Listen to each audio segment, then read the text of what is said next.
The iron gates of Chongsong Maximum Security Prison clanged shut behind me with a finality that made my chest tighten. I stood in the processing corridor, my new guard uniform still crisp and unfamiliar against my skin, and tried to steady my breathing. My name is Hun Gonsam, and 6 months ago, I was a graduate student with dreams of becoming a social worker. Now, I'm a prison guard with a murder charge hanging over my head like a guillotine blade. Hun Gonsam. A gruff voice pulled me from my thoughts. Senior Guard Quan stood before me, his weathered face creased with something between pity and suspicion. Follow me. Warden wants to see you before your first shift. I nodded, falling into step behind him. The corridors smelled of disinfectant and something else. Fear, maybe, or desperation. The fluorescent lights flickered overhead as we walked, casting shadows that seemed to reach for me. Listen, kid, Quan said without looking back. I don't know what strings you pulled to get this job, but Chongsong isn't like other prisons. The men here? They're not just criminals. They're apex predators. Keep your head down, don't make eye contact unless necessary, and for God's sake, don't trust anyone. I understand, I replied, though my voice sounded smaller than I intended. He stopped abruptly, turning to face me. His eyes scanned my face, too pretty, too soft for this place. I'd heard the whispers during training. An Omega in a maximum security prison was almost unheard of, even with suppressants. But I had no choice. The legal fees from my case had drained everything.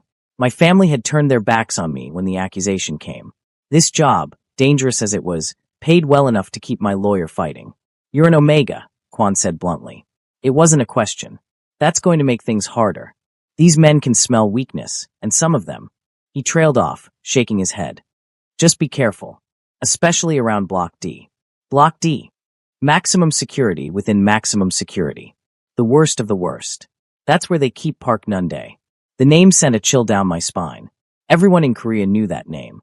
Park Nunde, the ghost of Seoul, they called him. The mafia boss who'd built an empire on blood and fear, who'd evaded justice for 15 years before finally being caught. Even behind bars, his influence stretched across the country like a dark web. I'll be careful, I promised. Quan grunted and continued walking. The warden will explain your assignment. Good luck, kid. You're going to need it. The warden's office was surprisingly modest. Director Yoon sat behind a metal desk, her severe face betraying nothing as she reviewed my file. She was an alpha, and her scent, sharp and commanding, filled the small room. Hun Gonsam, she said, finally looking up. Your application was unexpected. A murder suspect working as a guard raises obvious concerns. I fought the urge to flinch. I'm innocent, Director. The charges are pending, she interrupted. I'm aware. I'm also aware that you're desperate. Desperation makes people malleable, which is exactly what I need. She leaned back in her chair, studying me. You're being assigned to Block D. My stomach dropped. Block D? But I'm a new guard. Surely. Block D needs someone observant. Someone who can blend in, seem harmless. Her lips curved in something that wasn't quite a smile. Park Nunde has requested a new personal guard. Someone young, educated. Someone he can talk to. The implication in her words made my skin crawl. You're using me as bait. I'm giving you an opportunity. Park has information, connections, evidence, secrets buried so deep that even we can't find them. If you can get close to him, gain his trust, you might find something useful. For the prison, and perhaps for yourself. What do you mean? Director Yoon's expression remained neutral, but her eyes gleamed. Park Nunde has access to information networks that span the entire country. If anyone could find evidence about an unsolved murder, it would be him. Think about it, Hun Gonsam. You play this right, and you might clear your name. Hope fluttered in my chest, fragile and dangerous. And if I refuse? Then you work the general population, where an Omega guard will last approximately a week before something unfortunate happens. Your choice. It wasn't a choice at all. Block D existed in perpetual twilight. The windows were smaller here, reinforced with steel bars that created a crosshatch pattern of shadows on the concrete floors. I walked beside Quan, my new assignment papers clutched in my sweating palm. He's in the last cell, Quan murmured, segregated from the others. He gets special privileges because, well, he's Park Nunde. The man has judges and politicians in his pocket. Even here, he's untouchable. We stopped before a cell that looked no different from the others, except for the absolute silence that surrounded it. No shouting, no jeering from neighboring cells. Just silence, heavy and expectant. Park Nunde, Quan announced. Your new guard is here. For a long moment, nothing happened. Then I heard movement, the whisper of fabric, the soft fall of footsteps. A figure emerged from the shadows of the cell, and my breath caught. I don't know what I'd expected. A monster, perhaps. Something brutal and scarred, radiating violence. Instead, I found myself staring at the most beautiful man I'd ever seen. Park Nunde was tall, with a lean, powerful build that spoke of disciplined strength. His black hair was swept back from a face that could have been carved from marble. High cheekbones, a straight nose, lips that curved with cruel amusement. But it was his eyes that held me captive. Dark, cold, and utterly merciless, they assessed me with the precision of a predator evaluating prey. He was an alpha. I could feel it in the weight of his presence, the way the air seemed to shift around him. Even through my suppressants, something in me recognized something in him, and I hated the small flutter of response in my chest. "So," he said, and his voice was like velvet over steel, "they've sent me a lamb." Quan stiffened beside me. "Show respect, Park." Park Nunde's gaze never left mine. He moved closer to the bars, and I forced myself not to step back. "What's your name, lamb?" "Hun Gonsam." I managed, proud that my voice didn't shake. "Hun Gonsam," he repeated, tasting each syllable. "An Omega. How interesting. Tell me, Hun Gonsam, what brings someone like you to a place like this?" I lifted my chin, meeting his stare. "That's none of your concern." Something flickered in his eyes, surprise, maybe, or approval.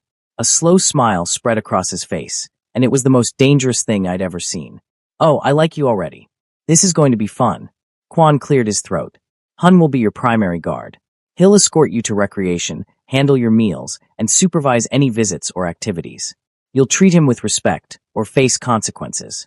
Park laughed, a low, dark sound. "Consequences. In here, I am the consequence." His eyes locked with mine again. "But don't worry, Guard Hun. I'll be on my very best behavior. After all, we're going to be spending a lot of time together." The way he said it made heat flood my face, though whether from anger or something else, I couldn't tell. "I'll leave you to get acquainted," Quan said, already backing away. "Traitor. Hun, there's a panic button on your belt. Use it if needed." Then I was alone with Park Nunde, separated only by bars that suddenly seemed far too flimsy. "So, little Omega," Park said, settling onto the bench in his cell with the grace of a lounging panther. "Let's talk about why you're really here. I told you.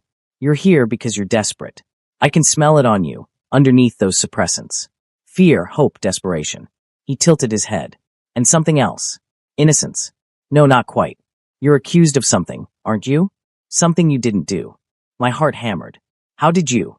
"I know everything that happens in this prison. Every whisper, every secret. Director Yoon thinks she's clever, sending you to spy on me. But here's what she doesn't understand.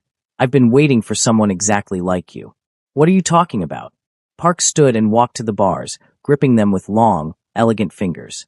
Up close, I could see the faint scars on his knuckles, the calluses that spoke of violence. 6 months ago, a young man was found dead in Gangnam, stabbed 17 times. The police arrested you, but the evidence wasn't quite enough, was it? The knife disappeared. The security footage was corrupted. Very convenient. Ice flooded my veins. How do you know about that? Because I know who killed him. And I know where the evidence is that will prove your innocence. The world tilted. I grabbed the wall for support, staring at him in disbelief. "You're lying." "I never lie. It's inefficient." He leaned closer, until I could feel the warmth of his breath through the bars. "I have the knife. I have the real footage. I have everything you need to walk away from this free and clear." "Why?" My voice cracked. "Why would you help me?" His smile was slow, predatory, devastating. "Because, Hun Gonsam, I want something from you. Something only you can give me." "I don't understand." "You will." He reached through the bars, and I froze as his fingers brushed my cheek with unexpected gentleness.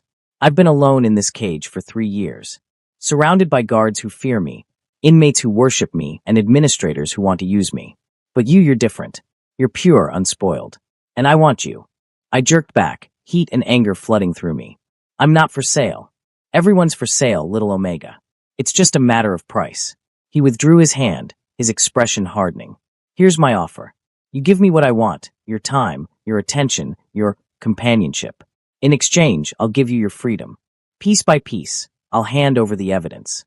And when you have it all, you'll never have to see me again. You're insane. I'm practical. You want your life back. I want something to make this cage bearable. We can help each other. or you can rot alongside me, metaphorically speaking. Your choice. I should have walked away. Should have reported him, refused anything. But the hope that had flickered in the warden's office now blazed into an inferno. Freedom. Proof of my innocence. My life back. What exactly do you mean by companionship? I asked carefully. Park's smile widened. Nothing you don't want to give. I'm not a monster, despite what you've heard. I want conversation. Intelligence. Someone who can challenge me, interest me. And perhaps, if you're willing, something more. But that will be entirely your decision. And the evidence? Will be delivered in installments. Proof of good faith. The first piece arrives tomorrow, if you agree. He extended his hand through the bars. Do we have a deal, Hun Gonsam? I stared at his hand. This was a devil's bargain if ever there was one. Park Nunde was a killer, a criminal, a man without conscience. Everything about this screamed danger. But I was drowning, and he was offering me a lifeline. One condition, I said. You tell me why. Why me? Why this? For a moment, something shifted in his eyes, something almost vulnerable. Because little Omega, I'm tired of being alone. And you're the first person in 3 years who's looked at me like I'm human. It was a lie. It had to be. But there was something in his voice, a rawness that felt true. I took his hand. His grip was firm, warm, and when he smiled, I felt something crack open inside me, something dangerous and inevitable. Welcome to hell, Hun Gonsam, Park Nunde whispered. I promised to make it interesting. The next morning, I arrived at Block D with my stomach in knots. I'd barely slept, my mind replaying the encounter with Park Nunde over and over. The feel of his hand in mine, the promise in his eyes, the terrible hope blooming in my chest. Quan met me at the security checkpoint, his expression grim. You survived your first day. That's something. Park give you any trouble? No, I lied smoothly. He was cooperative. That's what worries me. Park Nunde is never cooperative without a reason. He handed me a meal tray. Breakfast delivery. Don't linger. The walk to Park's cell felt longer today. I was hyper-aware of every sound, every shadow. When I reached his cell, he was already awake, performing what looked like Tai Chi slow, controlled movements that displayed the lethal grace of his body. He didn't acknowledge me immediately, finishing his form before turning. Today he wore simple gray prison clothes, but somehow he made them look elegant. His hair was slightly damp, as if he'd just showered. Good morning, Gonsam, he said, my given name sliding off his tongue with an intimacy that made me flush. I hope you slept well. Well enough, I replied, sliding the tray through the slot. And it's guard Hun to you. So formal. I thought we were past that. He collected the tray, examining the contents with distaste. Prison food. One of the few things my money can't improve. You said you'd have evidence for me today. Straight to business. I like that. He set the tray aside and retrieved something from under his mattress, a manila envelope. As promised, he slid it through the bars. I took it with shaking hands, opening it carefully. Inside was a photograph, security camera footage, time-stamped from the night of the murder. It showed me leaving the building where the victim died, but the timestamp was 6:47 p.m. The murder happened at 8:15 p.m. This proves I left before the murder, I breathed. This could change everything? Perhaps. But it's not enough on its own. You need more. The knife. The witness statements. The real killer's confession. Park leaned against the bars, watching me with those dark, knowing eyes. All of which I have. All of which you'll receive, as long as you keep up your end of our bargain. I looked up at him, clutching the envelope. What do you want from me today? Today. Simply talk to me. Tell me about yourself. Who is Hun Gonsam when he's not wearing that uniform? It seemed too easy, too innocent. But I owed him this much. I settled into the chair outside his cell, the photograph safely tucked in my jacket. What do you want to know? Everything. Start with your family. So I did. Haltingly at first, then with increasing ease, I told him about my childhood in Busan, my parents' restaurant, my dreams of helping people. I told him about coming out as gay and Omega, about my family's initial struggle to accept it, then their eventual support, about my acceptance to graduate school, my plans for the future. Until the murder accusation, I finished bitterly. Then everything fell apart. My family believed the police over me. My friends vanished. My fiancé. I stopped, surprised I'd said that. You were engaged? Park's voice had sharpened. Was. He left the day I was arrested. Said he couldn't be associated with a criminal. His loss. Park's eyes glittered with something dangerous. What was his name? Why does it matter? Humor me. Lee Minjae. He was a beta, a doctor. Everything my parents wanted for me. I laughed without humor. Turns out he wanted a respectable Omega spouse, not one accused of murder. Park was silent for a long moment. Minjae. I'll remember that name. The way he said it made me uneasy. Don't do anything. Tell me about the night of the murder. The abrupt change of subject threw me. I've told the police 100 times. I'm not the police. Tell me. So I recounted that night. The business meeting that wasn't really mine. A colleague had asked me to deliver documents to a client. The upscale apartment building. The man who answered the door, Park Jae-won, a real estate developer. How he'd been friendly, professional. How I'd left after 15 minutes. And you never saw him again? Not until I saw his picture in the news. Stabbed to death. And somehow my fingerprints were on the knife, my DNA at the scene. Because you were there. But you didn't kill him. Park's voice was certain. Someone set you up, little Omega. Someone who knew you'd be there that night. My colleague Sung-ho Hee, my blood ran cold. He gave me that assignment. He insisted I go instead of him. There you go. Your first real lead. Park smiled, but there was no warmth in it. Kim Sung-ho. I'll look into him. How can you possibly? I told you. I have resources everywhere. Even here. He moved closer to the bars. Now, I've given you information. It's time for my payment. My pulse quickened. What do you want? Come closer. Every instinct screamed danger, but I stood and approached the bars. Park reached through, his hand cupping my jaw with surprising gentleness. You have the most expressive eyes, he murmured. I can see everything you feel. Fear, hope, curiosity, and something else, attraction. I'm not attracted to you, I protested weakly. His thumb brushed my lower lip. Liar. Your scent gives you away. Even through the suppressants, I can smell it. Sweetness and heat. Stop. But I didn't pull away. Make me. His voice was a challenge, a dare. For a moment, we stood frozen, his hand on my face, my heart racing. Then footsteps echoed down the corridor, and I jerked back just as another guard rounded the corner. Park withdrew smoothly, his expression bland. Thank you for breakfast, Guard Hun. Same time tomorrow. I could barely speak. Yes, tomorrow. As I walked away on shaking legs, I heard his soft laughter following me. That evening, I met with my lawyer, Attorney Choi. His office was small and cluttered, but he was the only one who'd believed in my innocence when everyone else had abandoned me. What's this? He asked, examining the photograph I'd given him. New evidence. It proves I left the building before the murder. His eyes widened. Gonsam, where did you get this? The police said all security footage was corrupted. I found it. I couldn't tell him the truth. Not yet. This is huge. This could change everything. But I need more to build a solid case. Do you have anything else? Not yet. But I'm working on it. Attorney Choi studied me with concern. You're not doing anything dangerous, are you? You look exhausted. I'm fine. Just working hard. I stood to leave. Keep that safe. I'll bring you more soon. As I left his office, my phone buzzed. An unknown number. Sleep well, little Omega. Tomorrow, we'll talk about the knife. PN. How did he have my number? How did he? Of course. Park Nunde had eyes and ears everywhere. I was in deeper than I'd realized. 3 weeks passed in a strange, dangerous rhythm. Every morning, I delivered Park's breakfast. Every morning, we talked about philosophy, literature, politics, life. He was brilliant, I discovered. Well-read, insightful, with a mind that moved like quicksilver through complex ideas. And every few days, he delivered another piece of evidence. A witness statement recanted. Security footage from a different angle. Financial records showing Kim Sung-ho had been paid a large sum of money the week before the murder. My case was building.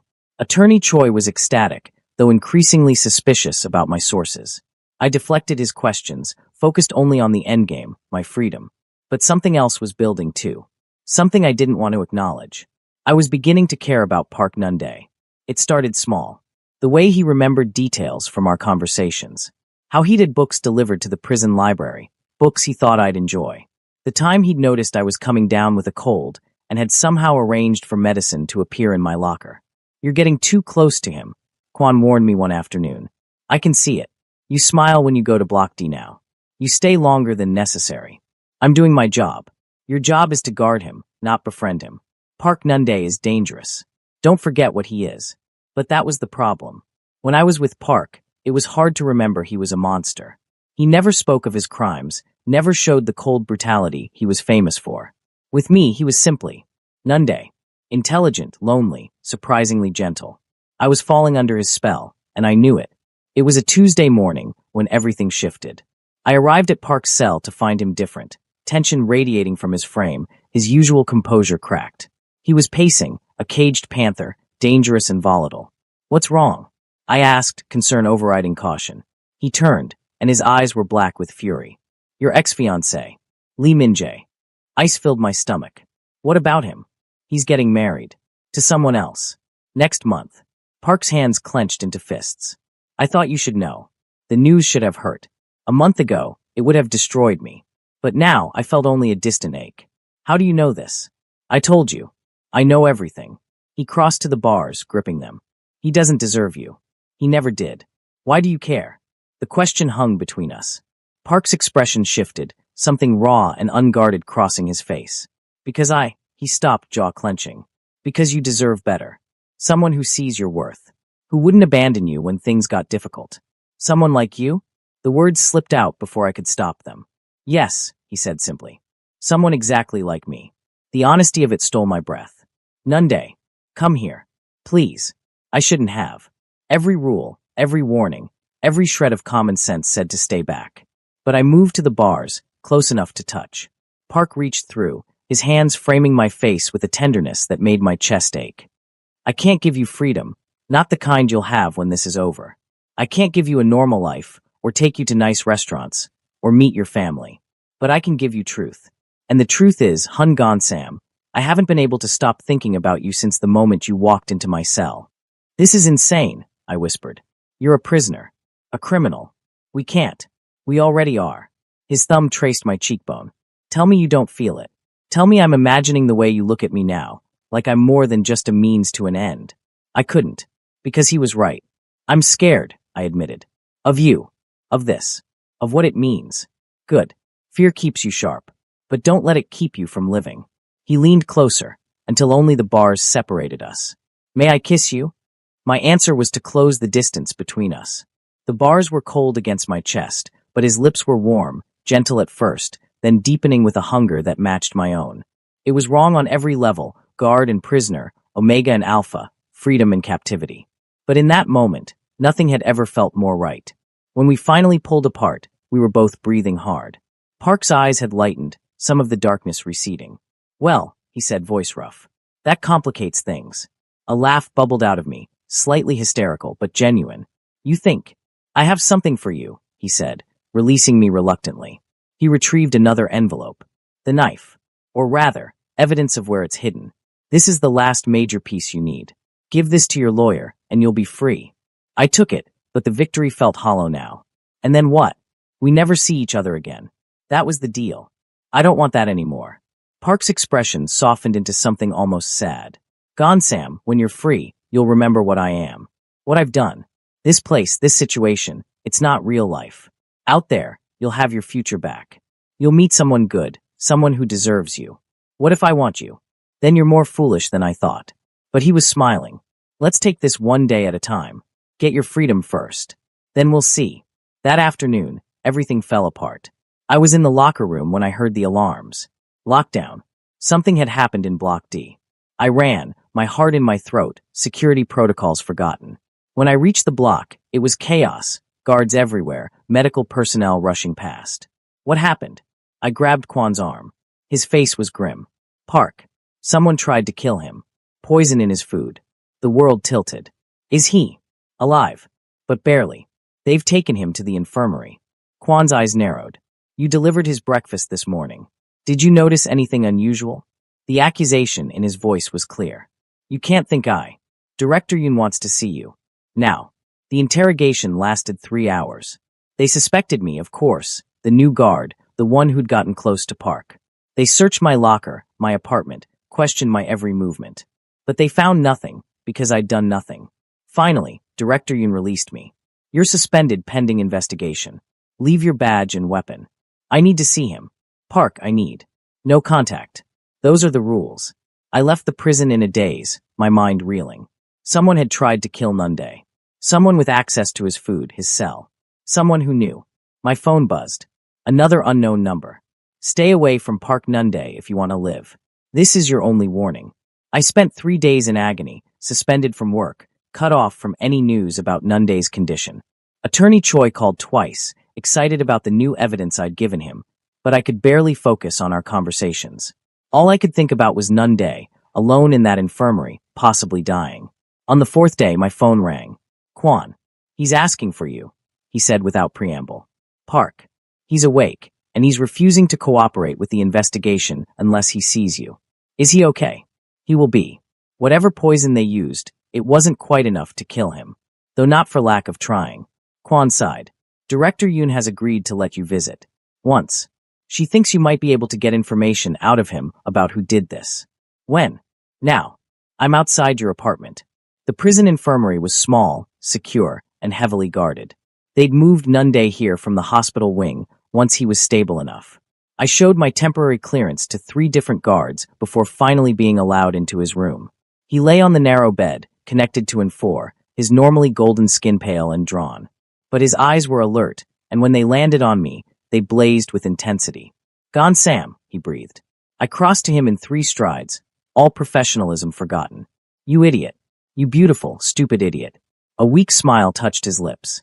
I've been called worse. Who did this? My hands hovered over him, wanting to touch, to reassure myself he was real and alive, but afraid to hurt him. Isn't it obvious? His hand caught mine, pulling it to his chest. I could feel his heartbeat, steady and strong beneath my palm. The same person who killed Park Jae-won. The same person who framed you. The same person who sent you that threatening text. Kim Sung-ho. And his employer. Oh, Gonsam, it's so much bigger than we thought. Despite his weakened state, excitement kindled in his eyes. The murder wasn't random. Park Jae-won was a real estate developer, yes, but he was also a whistleblower. He'd discovered a massive corruption ring, politicians, business leaders, even some police officials. He was about to expose everything. And Sung-ho works for one of the implicated parties. They needed Jae-won dead and a convenient scapegoat. You were perfect, young, trusting, with no alibi and no connections to protect you. His grip on my hand tightened. They didn't count on you surviving the legal process long enough to be a problem. And they definitely didn't count on you catching my attention. So they tried to kill you to stop you from helping me. Precisely. But they failed. And now they've made a critical error. They've shown their hand. His smile turned sharp, dangerous. I know who poisoned my food. One of the kitchen workers, a man named Cho. He's been taken into custody. Will he talk? He already has. Thoroughly. Something dark flickered across Nunde's face. The authorities are very interested in what he has to say. I didn't ask how he'd gotten the man to confess. Some things I was better off not knowing. Nunde, I said quietly. Why? Why risk yourself for me? You barely know me. He pulled me closer, until I was perched on the edge of his bed. Because in 3 weeks, you've given me something I haven't had in years. Hope. Purpose. A reason to wake up that isn't about power or revenge or simply surviving another day. His free hand cupped my face. Because I'm falling in love with you, and that's terrifying and wonderful and utterly inconvenient. My heart stopped. You can't mean that. I mean every word. I love you, Hun Gonsam. Your kindness, your strength, your stubborn refusal to give up even when the world's against you. The way you argue with me about philosophy and blush when I compliment you. The way you've seen past what I am to who I could be. His thumb brushed my lips. I love you, and I will move heaven and earth to keep you safe. Tears burned my eyes. This is insane. You're a mafia boss. I'm nobody. You're everything. He drew me down, and our lips met in a kiss that was tender and desperate and full of promises neither of us could keep. When we parted, I was crying in earnest. What are we going to do? You're going to take everything I've given you and walk away free. You're going to live your life, be happy, forget about me. Never. Gone Sam. No. I love you too, you impossible man. I don't know how it happened or when, but I do. And I'm not walking away. The joy that lit his face was like sunrise. Then we'll find a way. I promise you, we'll find a way. A knock on the door interrupted us. Director Yoon entered, her expression unreadable. Guard Hun, your time is up. Park, the prosecutors want to speak with you about Cho's confession. Let them wait, Nunde said coolly. I have conditions. You're hardly in a position to make demands. Aren't I? I have information about a corruption ring that goes all the way to the Justice Ministry. I have names, dates, transactions. Information that could bring down half the government. His voice hardened. And I'll give it all to you, Director, in exchange for one thing. What? Hun Gonsam's full exoneration. Public, immediate, and complete. All charges dropped, his record expunged. And a formal apology from the Seoul Police Department. My heart lurched. Nunde, no. Those are my terms. Non-negotiable. Director Yoon's eyes narrowed. And what do you get out of this? The satisfaction of seeing justice done. And perhaps a reduced sentence for my cooperation. He glanced at me, and his meaning was clear. A reduced sentence meant less time between us. I'll take it to the prosecutors, Yoon said finally. But don't hold your breath. But she was wrong. Within a week, the prosecutors had agreed. The corruption scandal was too big, too important. They needed Nunde's testimony, and they were willing to pay his price. The day my exoneration was announced, I stood in Attorney Choi's office, staring at the official documents that declared me innocent. All charges dropped. Record expunged. A public apology. I was free. Congratulations, Gonsam. Attorney Choi said, beaming. You can finally move on with your life. But all I could think about was Nunde, still locked in that cell. Free in name, perhaps, but not in reality. 3 months after my exoneration, I got my old life back, or at least a version of it. I returned to graduate school, moved into a new apartment, reconnected with a few friends who'd believed in my innocence. My parents even called, awkward and apologetic, wanting to rebuild bridges they'd burned. Everything should have been perfect. Instead, I was miserable. I visited Nunde twice a week, the maximum allowed for non-family members. Each visit was agony, an hour of talking through phones, separated by bulletproof glass, never able to touch. He'd been transferred to a different facility after his testimony, somewhere with better conditions, but it was still prison. Still bars and guards and concrete walls. And yet, despite everything, he smiled every time he saw me. As if my presence alone was enough to light up his world. You're wasting your time, he said during one visit, though his eyes said the opposite. You should be out there, living. Meeting people. Finding someone who can give you what you deserve. What I deserve is you, I replied, pressing my palm against the glass. He mirrored the gesture on his side. I don't care about the circumstances. I don't care what people think. I love you. I know. That's what makes this so hard. He looked older than his 34 years, the weight of his situation bearing down on him. I have 7 more years on my sentence, Gonsam. 7 years. You'll be in your 30s by the time I'm released. That's not fair to you. Life isn't fair. We don't get to choose who we love. No, he agreed softly. We don't. Then, one ordinary Tuesday, everything changed. I came home from class to find someone waiting outside my apartment. A woman in an expensive suit, with sharp eyes and a sharper smile. Hun Gonsam, she asked. Who are you? Attorney Seo. I represent certain interests that would prefer to remain anonymous. May I come in? Every instinct screamed danger, but curiosity won out. I let her in, keeping the door open, my phone ready to call for help. I'll be brief, she said, settling onto my couch uninvited. My clients are aware of your relationship with Park Nunde. They're also aware that his testimony has caused them significant problems. Ice flooded my veins. If you're here to threaten me, on the contrary, I'm here to make you an offer. My clients are willing to arrange Park's early release. Immediate, in fact. All charges commuted, his record sealed. He walks out a free man. I stared at her. That's impossible. He was convicted. My clients have extensive influence. What seems impossible to you is merely complicated to them. She opened her briefcase, removing a document. But there's a condition. Of course there was. What? You disappear. Leave the country, change your name, never contact Park Nunde again. My clients need assurance that he'll remain quiet about certain matters. You're his weakness, Hun Gonsam. His leverage. Remove you from the equation, and he has nothing to gain by causing further trouble. My hands shook as I processed her words. You want me to abandon him in exchange for his freedom? Yes. And if I refuse? Her smile turned cold. Then you both suffer. He rots in prison for 7 more years. And you, accidents happen, Hun Gonsam. It would be tragic if you were caught in one. The threat was clear. Agree, or they'd kill me. Either way, Nunde and I would be separated. I need time to think. You have 48 hours. After that, the offer expires.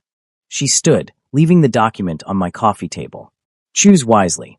I didn't tell Nunde about the offer. Instead, I spent 2 days in agony, weighing impossible options. If I accepted, Nunde would be free. He could rebuild his life, maybe even go legitimate. He'd hate me for leaving, but he'd be alive, free, with possibilities ahead of him. If I refused, we'd have 7 more years of separation, if we survived that long. 7 years of phone calls and glass barriers, watching him waste away in prison while I lived half a life on the outside. There was no good choice. On the second day, I visited him. I'd made my decision, and I needed to see his face one last time before I set everything in motion. "You're quiet today," he observed, studying me through the glass. "Something's wrong." "No, nothing. I smiled, memorizing every detail of his face. "I love you. I need you to know that. Whatever happens, I love you." His expression sharpened. "Gonsam, what's going on?" "Nothing. I promise. I just wanted to say it." He didn't believe me, I could tell. But our time was up before he could press further. "I love you too," he called as the guard led me away. "Gonsam, wait." But I was already gone. That night, I sat in my apartment, Attorney Seo's document in my hands. I'd read it 100 times, each word burning into my brain. I decided to accept. To disappear, to give Nunde his freedom, even if it cost me everything. It was the only way to keep him safe, to give him a chance at a real life. I was reaching for a pen when my door burst open. Nunde stood in the doorway, flanked by 2 men I didn't recognize. He was in civilian clothes, his hair windswept, his eyes wild. "Don't," he said. "Don't you dare." I gaped at him. "How are you? You're supposed to be in prison?" I was. Until about 3 hours ago, when I received a very interesting phone call from a very panicked attorney informing me that her client's plan had been compromised. He crossed the room in 3 strides, snatching the document from my hands. "Were you really going to do this? Sign your life away for me. How did you?" "I told you. I have eyes and ears everywhere. Including on you, apparently, though I hate that I needed them." He crumpled the document. "You can't make this choice, Gonsam. I won't let you." "You're free," I said, tears streaming down my face. "You're here." "How?" "Turns out, when you have detailed information about a corruption ring, and you make it very clear that said information will be released if anything happens to you or your loved ones, people become very cooperative." His smile was sharp, dangerous. "I made a deal. My silence about certain matters in exchange for my immediate release and guaranteed protection for both of us." But Attorney Seo said, "Attorney Seo works for people who are now very afraid of me. They thought they could manipulate you, use your love for me as leverage. They were wrong." He cupped my face, wiping away my tears. "I'm free, Gonsam. Really free. And I'm not going anywhere." "I don't understand. How did you?" "Does it matter? I'm here. We're together. No more glass, no more guards, no more counting down days." He pulled me close, and I melted into his embrace, feeling his solid warmth, his racing heartbeat, the realness of him. "We're free, little Omega. Both of us." I pulled back just enough to look at him. "What happens now?" "Now." He smiled, and it was the first genuine, unburdened smile I'd ever seen from him. "Now we live. We figure out what a normal life looks like for 2 people who've forgotten what normal is. We make mistakes and learn and build something real." His hand slid to the back of my neck, pulling me close. "Now I get to do this properly." He kissed me, and it was different from every kiss before. No bars between us, no time limits, no guards watching. Just us together, finally free. When we pulled apart, I was laughing and crying at the same time. "This is insane. You're insane." "Probably. But I'm your insane." He tucked me against his chest, his chin resting on my head. "I love you, Hun Gonsam, and I'm never letting you go." "Good," I whispered, "because I'm never leaving." 6 months later, I woke to sunlight streaming through unfamiliar windows and the warm weight of Nunde's arm across my waist. For a moment, I lay still, savoring the quiet miracle of this, waking up beside him, safe and free. We'd left Seoul after his release, relocating to a small coastal town where no one knew Park Nunde the mafia boss and Hun Gonsam the accused murderer. Here, we were just Nunde and Gonsam, 2 men trying to build a quiet life together. It hadn't been easy. Nunde struggled with civilian life after so many years of prison, flinching at loud noises, hypervigilant in crowds. I had nightmares about police sirens and prison bars.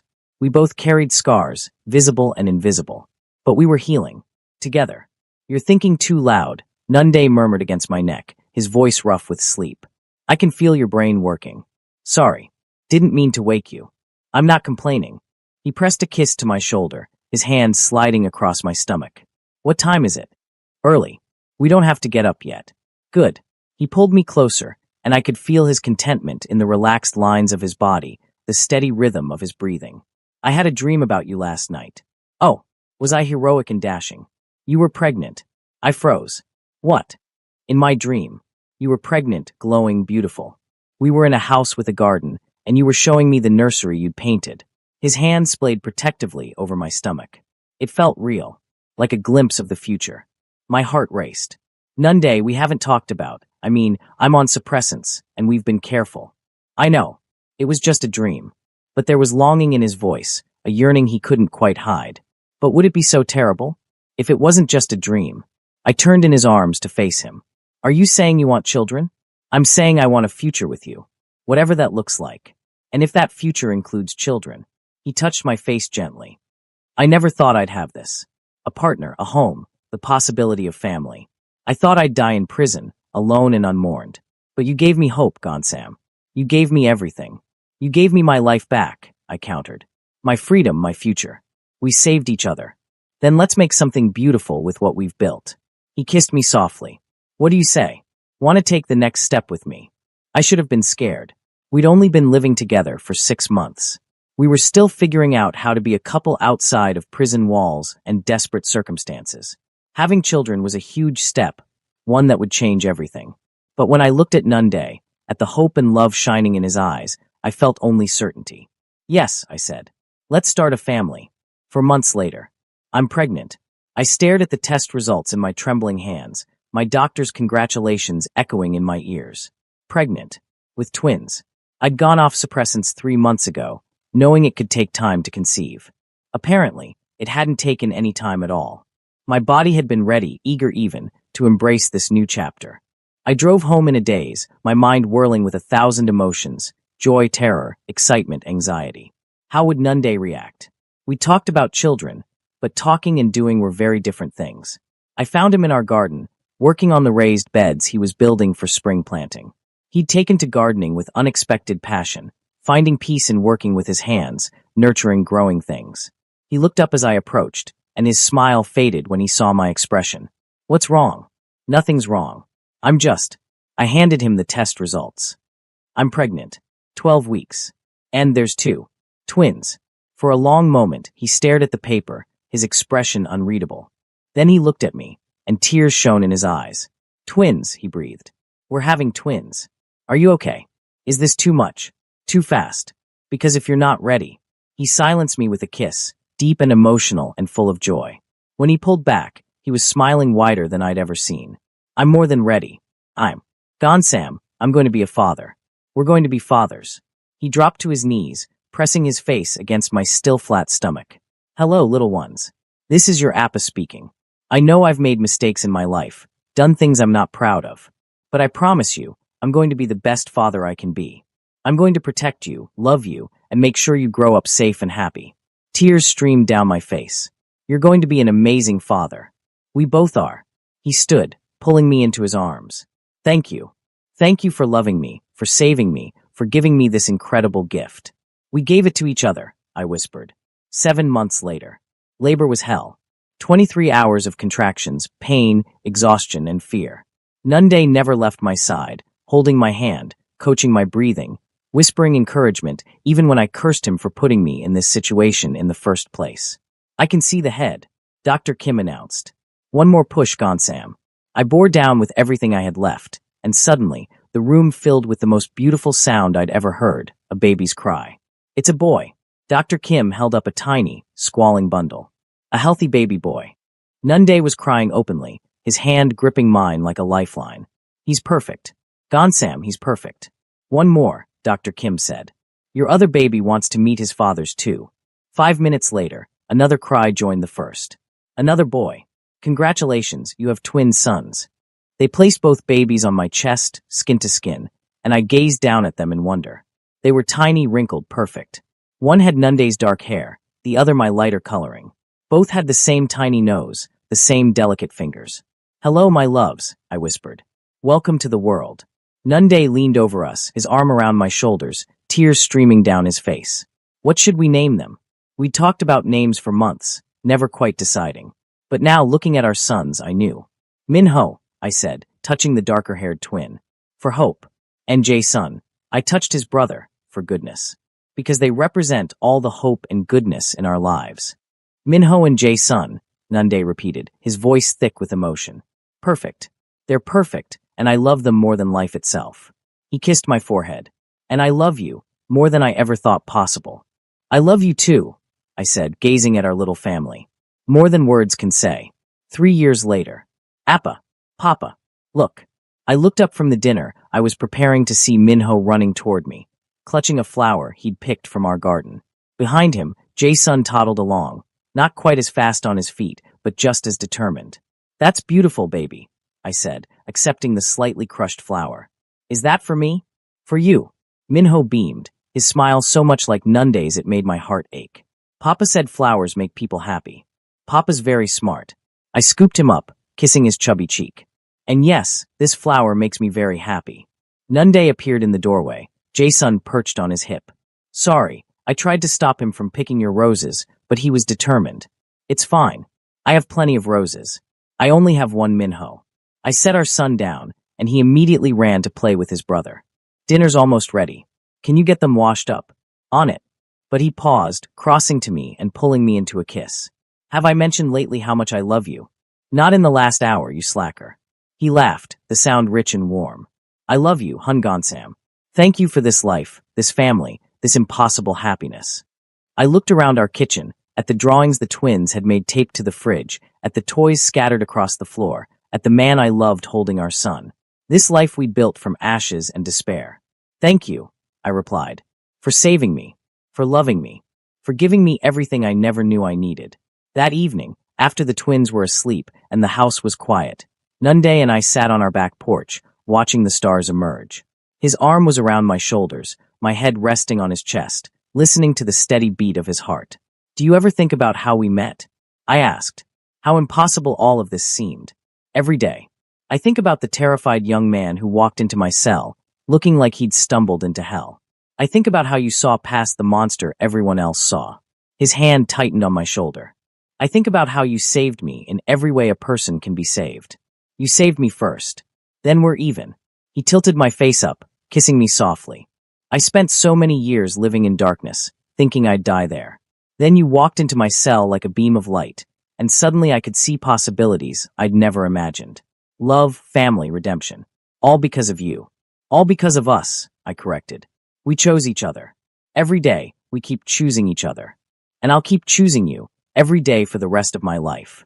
He pulled me closer, and we sat in comfortable silence, watching the stars wheel overhead. Inside, our son slept peacefully, safe and loved. Outside, the future stretched before us, full of promise and possibility.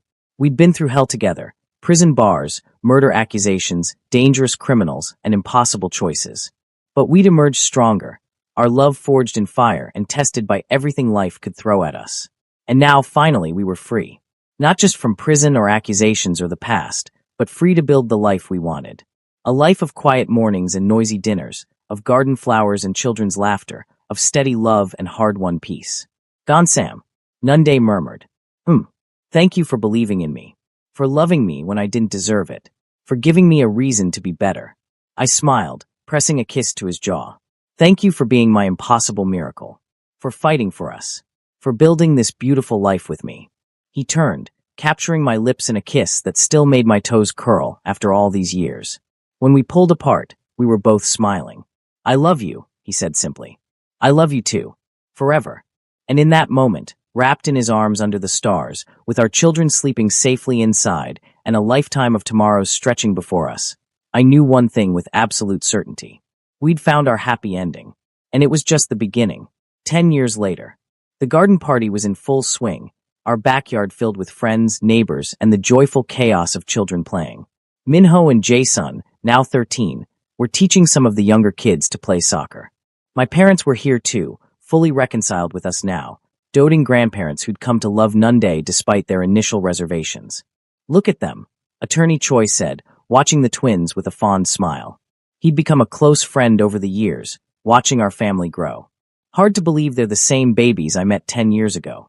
Time flies, I agreed, handing him a glass of lemonade. Thank you for coming, by the way. It means a lot. Wouldn't miss it. It's not every day someone celebrates 15 years of freedom. 15 years since my exoneration. 15 years since Nunde walked out of prison. It seemed fitting to celebrate both milestones together. Nunde appeared at my side, sliding his arm around my waist. At 50, he was even more handsome than the day I met him. Silver threading through his hair, laugh lines crinkling his eyes, his once cold expression now warm and open. "Speech time," he asked. "If you're ready." We'd both prepared something to say, wanting to mark this occasion properly. Nunde clinked his glass, and gradually the party quieted. "Thank you all for coming," he began. 15 years ago, I was in prison, certain I'd die there. I'd made terrible mistakes, hurt people, built my life on violence and fear. I thought I was beyond redemption. His eyes found mine, and he smiled. Then a young Omega guard walked into my cell, looked at me like I was human, and changed everything. "Don't make me cry in front of everyone," I murmured. Too late. He pulled me close. Gonsam gave me hope when I had none, love when I deserved none, and a future I never dreamed possible. He's my partner, my husband, the father of my children, and the best thing that ever happened to me. So today, we celebrate 15 years of freedom. But more than that, we celebrate love, family, and second chances.